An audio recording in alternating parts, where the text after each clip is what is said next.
नमस्कार सभी धर्मी लोगों का आपके अपने चैनल पर एक बार फिर स्वागत है। आज भी हम पवित्र रामचरितमानस के अयोध्या कांड पर चल रहे हैं। जब रामचंद्र जी माता सीता के साथ और भाई भ्राता लक्ष्मण जी के साथ वनवास में आ गए तो बीच बीच में जो गांव आ रहे थे वहां पर लोग बहुत सारे सवाल पूछ रहे थे। तब उन्होंने सब कथा सब लोगों को सुनाई कि पिताजी की आज्ञा पाकर वे वन को चले हैं, अर्थात पिताजी की आज्ञा पाकर वे वनवास में आए हैं। यह सुनकर सब लोग दुखित हो पछता रहे हैं कि रानी और राजा ने अच्छा नहीं किया। उसी अवसर पर वहां एक तपस्वी आया जो तेज का पुंज, छोटी अवस्था का और सुंदर था। उसकी गति कवि भी नहीं जानते, अथवा वह कवि था जो अपना परिचय नहीं देना चाहता। वह वैरागी के वेश में था और मन वचन तथा कर्म से श्री रामचंद्र जी का प्रेमी था। इस तेज पुंज तापस के प्रसंग को कुछ टीकाकार क्षेपक मानते हैं और कुछ लोगों ने देखने में यह अप्रासंगिक और ऊपर से जोड़ा हुआ सा जान भी पड़ता है, परंतु ये सभी प्राचीन कृतियों में है, अर्थात सभी शास्त्रों में है। गुसाई जी अलौकिक अनुभवी पुरुष थे। पता नहीं यहाँ इस प्रसंग के रखने में क्या रहस्य है, परंतु ये क्षेपक तो नहीं है। इस तापस को जब कवि अलिखित गति कहते हैं तब निश्चय पूर्वक कौन कह सकता है। हमारी समझ में ये तापस या तो श्री हनुमान जी थे अथवा ध्यानस्थ तुलसीदास जी। या तो ये हनुमान जी थे या ध्यान में लगे हुए तुलसीदास जी। अपने इस देव को पहचान कर उसके नेत्रों में जल भराया और शरीर पुलकित हो गया। वह दंड की भांति पृथ्वी पर गिर पड़ा। उसकी प्रेम विहल दशा का वर्णन नहीं किया जा सकता। श्री राम जी ने प्रेम पूर्वक पुलकित होकर उसको हृदय से लगा लिया। उससे इतना आनंद हुआ मानो कोई महादरिद्री मनुष्य पारस पा गया हो। सब कोई देखने वाले कहने लगे मानो प्रेम और परमार्थ, परम तत्व प्रेम और परमात्मा दोनों शरीर धारण करके मिल रहे हैं। फिर वह लक्ष्मण जी के चरण लगा। उन्होंने प्रेम से उमंग कर उसको उठा लिया। फिर उसने सीता जी की चरण धूलि को अपने सिर पर धारण किया।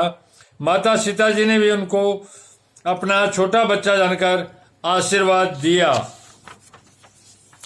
फिर निषाद राज ने उसको दंडवत की। श्री रामचंद्र जी का प्रेमी जानकर वह उस निषाद से आनंदित होकर मिला। वह तपस्वी अपने नेत्र रूपी दोनों से श्री राम जी की सौंदर्य सुधा का पान करने लगा और ऐसा आनंदित हुआ जैसे कोई भूखा आदमी सुंदर भोजन पाकर आनंदित होता है।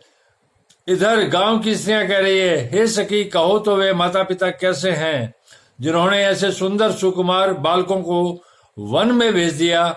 श्री राम जी, लक्ष्मण जी और सीता जी के रूप को देखकर सब स्त्री पुरुष स्नेह से व्याकुल हो जाते हैं। तब श्री रामचंद्र जी ने सखा हुए है को अनेकों तरह से घर लौट जाने के लिए समझाया। श्री रामचंद्र जी की आज्ञा को सिर चढ़ाकर उसने अपने घर को गमन किया। फिर सीता जी, श्री राम जी और लक्ष्मण जी ने हाथ जोड़कर यमुना जी को पुण्य प्रणाम किया और सूर्य कन्या यमुना जी की बड़ाई करते हुए सीता जी सहित दोनों भाई प्रसन्नतापूर्वक आगे चले। रास्ते में जाते हुए उन्हें अनेकों यात्री मिलते हैं। वे दोनों भाइयों को देखकर उनसे प्रेम पूर्वक कहते हैं कि तुम्हारे सब अंगों में राज चिन्ह देखकर हमारे हृदय में बड़ा शोच होता है। ऐसे राज चिन्हों के होते हुए भी तुम लोग रास्ते में पैदल ही चल रहे हो। इससे हमारी समझ में आता है कि ज्योतिष शास्त्र झूठा ही है। भारी जंगल और बड़े बड़े पहाड़ों का दुर्गम रास्ता है। तिस पर तुम्हारे साथ सुकुमारी स्त्री अर्थात माता जानकी है। हाथी और सिंहों से भरा ये भयानक वन देवता देखा तक नहीं जाता। यदि आज्ञा हो तो हम साथ चलें। आप जहां जाएंगे वहां तक पहुंचाकर फिर आपको प्रणाम करके हम लौट आवेंगे। इस प्रकार वे यात्री प्रेमवश पुलकित शरीर हो, नेत्रों में प्रेम आंसुओं का जल भरकर पूछते हैं, किंतु कृपा के समुद्र श्री रामचंद्र जी कोमल विनय युक्त वचन कहकर उन्हें लौटा देते हैं, जो गांव और पूर्वी रास्ते में बसे हैं। नागों और देवताओं के नगर उनको देखकर प्रशंसा पूर्वक ईर्ष्या करते और ललचाते हुए कहते हैं कि किस पुण्यवान ने किस शुभ घड़ी में इनको बसाया था, जो आज ये इतने धन्य और पुण्य में तथा परम सुंदर हो रहे हैं। जहां जहां श्री रामचंद्र जी के चरण चले जाते हैं, उनके समान इंद्र की पूरी अमरावती भी नहीं है।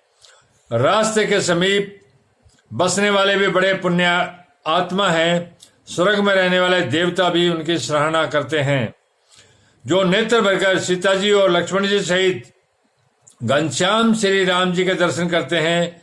जिन तालाबों और नदियों में श्री राम जी स्नान कर लेते हैं, देव सरोवर और देव नदियां भी इनकी बड़ाई करती है। जिस वृक्ष के नीचे प्रभु जा बैठते हैं, कल्प वृक्ष भी उसकी बड़ाई करते हैं। श्री रामचंद्र जी के चरण कमलों की रज का स्पर्श करके पृथ्वी अपना बड़ा सौभाग्य मानती है। रास्ते में बादल छाया करते हैं और देवता फूल बरसाते और सिहाते हैं। पर्वत, वन और पशु पक्षियों को देखते हुए श्री राम जी रास्ते में चले जा रहे हैं।